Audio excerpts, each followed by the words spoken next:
Hello medical coders, good morning. आज हम लोग एक नया सेशन स्टार्ट करने जा रहे हैं जिसमें मैं आपको रेवेन्यू साइकिल मैनेजमेंट के बारे में पढ़ाऊंगी। अगर आपको ये सेशन अच्छा लगे तो please like, share and subscribe ज़रूर करना। स्टार्ट करते हैं हम लोग रेवेन्यू साइकिल मैनेजमेंट से। रेवेन्यू से ही हमें समझ में आ रहा है कि ये कुछ पैसों के लिए डील है, तो हम लोग जनरली मनी, डॉलर्स इसी में ही डील करेंगे। तो इसको स्टार्ट करते हुए हमेशा एक पेशेंट एक हेल्थ केयर प्लान लेता है जिसमें मंथली वो प्रीमियम देता है। एक हेल्थ केयर प्लान में एक रिपोर्ट बनती है हर एक पेशेंट की। वो रिपोर्ट जाती है मेडिकल कोडिंग के लिए। उस मेडिकल कोडिंग में हर एक मेडिकल सर्विसेज जो होती है या फिर पेशेंट्स में जो कंडीशंस पाई जाती है उसको हम लोग कुछ एक कोड से डिनोट करते हैं। अब वो कोड्स आ सकते हैं ICD-10 से, CPT से, HCPCS से। मेडिकल कोडिंग के बाद में वो रिपोर्ट जाएगी मेडिकल बिलिंग के पास में। उनका क्या काम होगा, वो लोग प्रोवाइड करेंगे कॉस्ट हर एक कोड्स के लिए। इसके बाद ये रिपोर्ट जाती है इंश्योरेंस क्लेम के पास में, जो कि क्लेम करता है ट्रीटमेंट कॉस्ट। इसके बीच में एक आता है AR कॉलर। AR कॉलर के नाम से ही हमें पता चल रहा है कि ये इसका फॉलोअप का काम हो सकता है। ये फॉलोअप करेगा किसके साथ में, एक तो काम करेगा पेशेंट के साथ और दूसरा प्रोवाइडर के साथ में।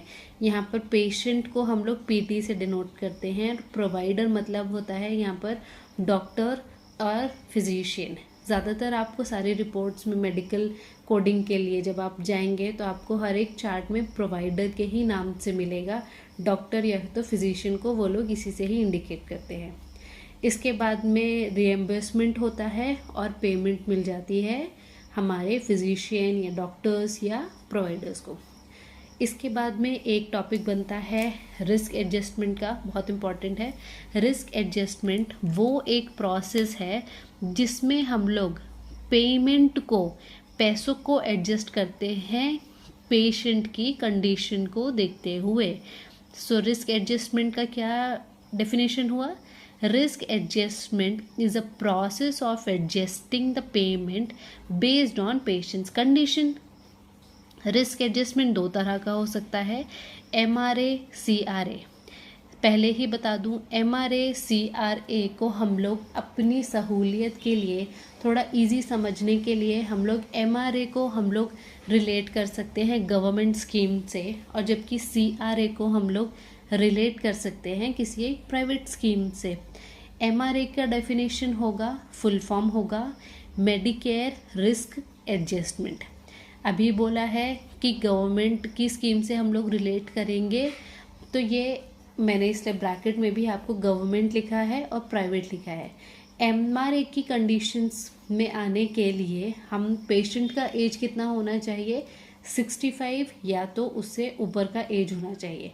CRA मतलब कमर्शियल रिस्क एडजस्टमेंट, इसमें ज़्यादातर पेशेंट्स कौन आएंगे, या तो मोस्टली न्यूबॉर्न, प्रेग्नेंट वुमेन और सभी एज ग्रुप के पीपल आ सकते हैं।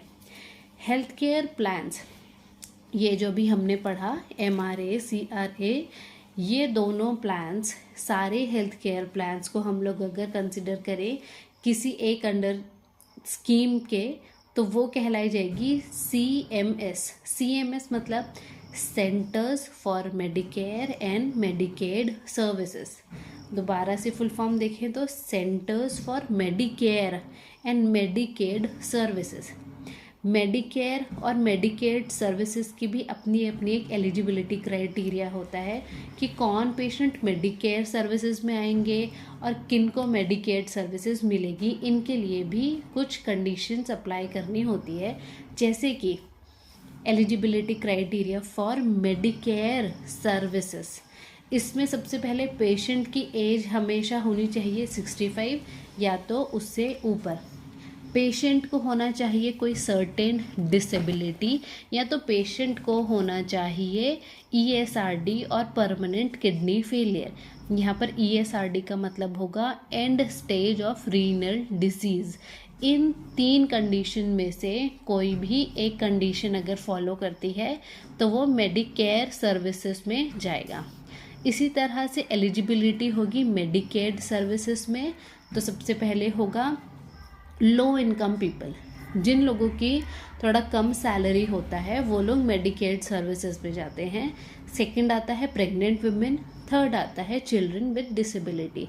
अगर इन तीनों में से किसी भी एक कंडीशन को पेशेंट फॉलो करता है या एक कंडीशन जो उसमें पाई जाती है वो पेशेंट जाएगा मेडिकेड सर्विसेज में।